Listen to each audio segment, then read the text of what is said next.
Pernah nggak sih lu ngerasa kayak gaji naik tapi tetap aja berasa miskin? Dulu tuh 10.000 bisa dapet nasi goreng sama es teh.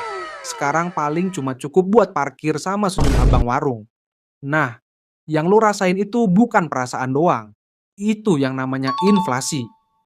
Pencuri paling tak kasat mata yang nyuri nilai uang lu pelan-pelan tanpa minta izin. Padahal jumlah uangmu nggak berubah, tapi nilainya yang pelan-pelan nyusut. Itulah yang disebut inflasi. Fenomena yang bikin kamu miskin pelan-pelan, bahkan kalau kamu kerja tiap hari. Jadi gini, secara sederhana, inflasi itu kenaikan harga barang dan jasa secara umum dalam jangka waktu tertentu. Tapi biar gampang, anggap aja gini, inflasi itu bukan harga yang naik, tapi nilai uangmu yang turun.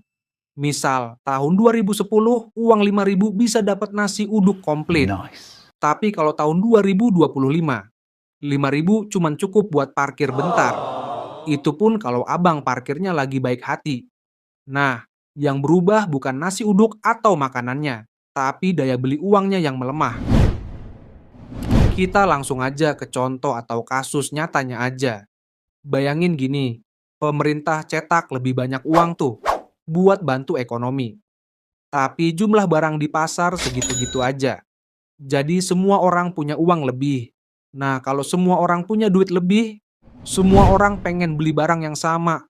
Dan akibatnya, jika barangnya habis dan permintaannya makin banyak, maka barangnya makin langka dan akhirnya harganya naik. Misal, semua orang tiba-tiba kaya dan pengen beli sepatu langka, tapi sepatunya dikit dan pembelinya banyak. Apa yang terjadi? Yang terjadi adalah harga sepatu itu melonjak. Bukan karena sepatunya tambah keren, tapi karena uang yang beredar kebanyakan. Ya jadi, itu adalah cara sederhana ngejelasin inflasi. Tapi anehnya, inflasi itu nggak selalu buruk. Dan negara malah sengaja nyiptain inflasi ringan, sekitar 2-3% per tahun. Kira-kira kenapa ya? Sebenarnya pemerintah ingin ekonomi tetap muter. Jadi pemerintah tahu kalau harga nggak pernah naik, orang bakal mikir, ngapain buru-buru beli, nanti juga harganya tetap segitu. Jadi orang-orang bakal terus menabung dan sedikit belanja. Akibatnya orang nunda belanja. Dan kalau orang nunda belanja, toko jadi sepi. Dan jika toko sepi, pabrik bakal nggak produksi. Dan kalau pabrik nggak produksi, pekerjanya bisa kena PHK. Nah, disitulah ekonomi bisa mandek. Jadi inflasi kecil itu kayak api kompor. Kalau apinya dikit bikin masakan enak, tapi kalau kebanyakan, ya dapurnya kebakar. Dan kalau inflasinya kebablasan, kayak Venezuela atau Zimbabwe, uang bisa bener-bener nggak ada nilainya. Orang bisa bawa sekoper uang cuma buat beli roti. Di kehidupan kita, inflasi terasa halus tapi nyesek. Gaji naik 10%, tapi harga kebutuhan naik 15%. Akhirnya, tiap bulan kayak lomba lari, tapi garis finishnya terus maju. Makanya banyak orang yang ngerasa, kok udah kerja keras nggak menghasilkan uang yang cukup? Banyak orang nggak sadar uang mereka nilainya turun, karena mereka lawan musuh yang nggak kelihatan, yaitu inflasi. Jadi apa yang bisa kita lakuin? Pertama, sadar dulu. Jangan simpen semua uangmu diam di rekening tabungan atau celengan ayam, karena nilainya bakal kalah sama inflasi. Kedua, kalian harus belajar investasi entah emas, saham, kripto, atau hal produktif lain yang bisa tumbuh nilainya. Karena inflasi itu kayak air yang pelan-pelan bocorin perahu. Kalau kamu nggak dayung lebih cepat, lama-lama perahu itu tenggelam dengan sendirinya. Jadi bukan cuma harga yang naik, tapi kamu juga harus naik level dalam cara ngatur uang. Bayangin suatu hari harga barang tiba-tiba pada turun. Beras makin murah, mobil diskon gede-gedean, harga rumah jadi murah. Kedengarannya enak banget ya. Tapi tunggu dulu, kalau semua harga turun, justru itu pertanda bahaya buat ekonomi. Itulah yang disebut deflasi. Lawannya inflasi, tapi efeknya bisa jauh lebih ngeri. Jadi deflasi itu kebalikan dari inflasi. Kalau inflasi bikin harga barang naik terus, deflasi bikin harga barang turun terus-menerus.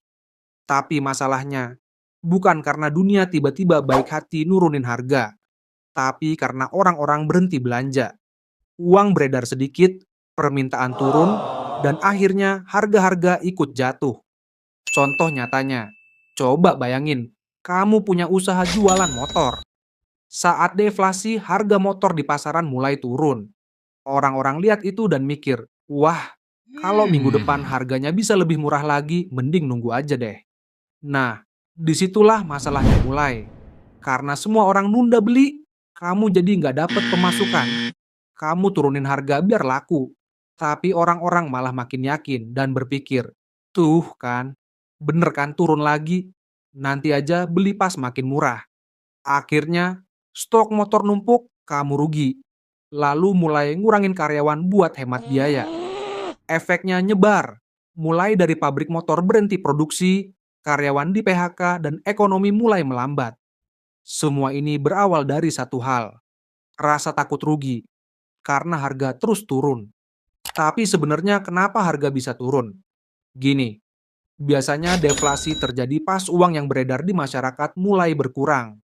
Entah karena orang takut belanja, atau karena bank lebih ketat ngasih pinjaman. Bayangin aja kayak ini, uang tuh kayak darah ekonomi. Kalau alirannya seret, badan, alias ekonomi, jadi lemas. Karena uang beredar makin sedikit, toko-toko mulai sepi pembeli. Akhirnya mereka turunin harga biar barangnya laku. Tapi orang-orang malah mikir, loh, kok harga turun? Berarti nanti bisa turun lagi dong. Mereka nunda beli, perusahaan makin rugi, terus PHK karyawan, dan makin banyak orang kehilangan penghasilan. Ujung-ujungnya, daya beli masyarakat makin lemah, harga turun lagi, dan ekonomi kayak masuk ke lingkaran setan deflasi. Sekilas deflasi kedengarannya enak, harga pada turun dan barang jadi murah. Tapi di dunia ekonomi justru ini hal yang paling ditakutin. Contohnya Jepang. Mereka pernah ngalamin deflasi panjang dari tahun 1990-an. Harga-harga pada turun, orang makin hemat. Perusahaan nggak berani ekspansi, gaji nggak naik-naik. Ekonomi mereka kayak mesin nyala tapi nggak jalan. Makanya disebut the lost decades. Di Amerika juga pernah, waktu Great Depression. Harga jatuh tapi pengangguran melonjak. Orang punya uang tapi nggak berani belanja. Jadi walau kelihatannya barang murah itu bagus, sebenarnya itu tanda ekonomi lagi dingin dan kehilangan semangat. Makanya bank sentral lebih rela ada inflasi sedikit, asal jangan deflasi. Karena ekonomi yang panas masih bisa dikontrol, tapi ekonomi yang dingin susah banget dihidupin lagi. Jadi kalau kamu lihat harga-harga turun, jangan langsung seneng dulu. Bisa jadi itu tanda ekonomi lagi lesu. Ekonomi itu kayak sepeda, harus terus dikayuh biar seimbang. Kalau berhenti, ya jatuh. Jadi tugas kita sebagai masyarakat adalah harus tetap muterin uang dengan bijak agar ekonomi jalan dan ekonominya nggak jatuh. Seperti sepeda itu. Subscribe guys.